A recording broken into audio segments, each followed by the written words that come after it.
My next guest says that Europe is edging towards the unthinkable. Now let's ask him what the unthinkable is. From Brussels, I'm joined now by Wolfgang Munchau, co-founder of Eurointelligence. Thank you for joining us today. Now, you're saying that the sovereign, you're talking about what you think should happen next. What exactly is your plan, guys? Well, the plan from now on, as outlined by two finance ministers, Jean-Claude Juncker and Tremonti, would be, a first step towards a single European bond.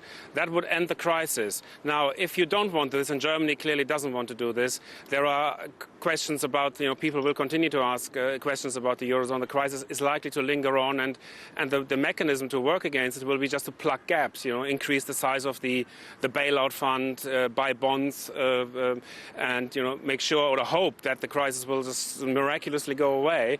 And it hasn't gone away. That this was the approach they've been trying for the last 2 years, by bailing out banks, bailing out states, and continuing to do so is unlikely to actually solve the problem. So we need to have something that is a stronger message, also a political message. A common European bond is that a big political message that says, we're together, you cannot break us up. So what about these European bonds then? How would they actually work in practice?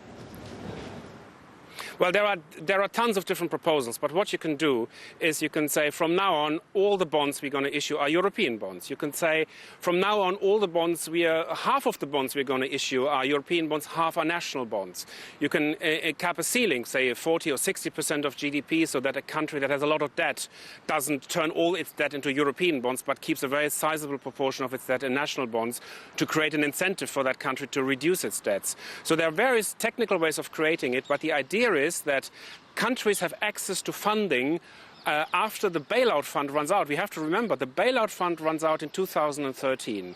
And at this moment, there is no clarity that countries on the European periphery can actually finance themselves when that happens. Especially if Germany prevails, this bailout fund will be replaced by a mechanism in which bondholders have to share the costs of a default. And many bondholders are simply saying, if that's the case, we're not going to buy Italian or even Belgian bonds, as you were saying earlier. It is much easier or safer for us to buy German and French bonds and Finnish bonds. So are we in a position... need to supplement this, and this is the... Are we in a position there now, really, where we're talking about either a fiscal union or a breakup of the euro, as you suggest in your article? Well, I think we're coming to a position where we have to make a choice. This is a bifurcation of the Eurozone. The history of monetary unions have always taught us that in the long run, monetary unions do not exist without a political union. Everybody had known that, but what no one had thought it would actually happen so quickly.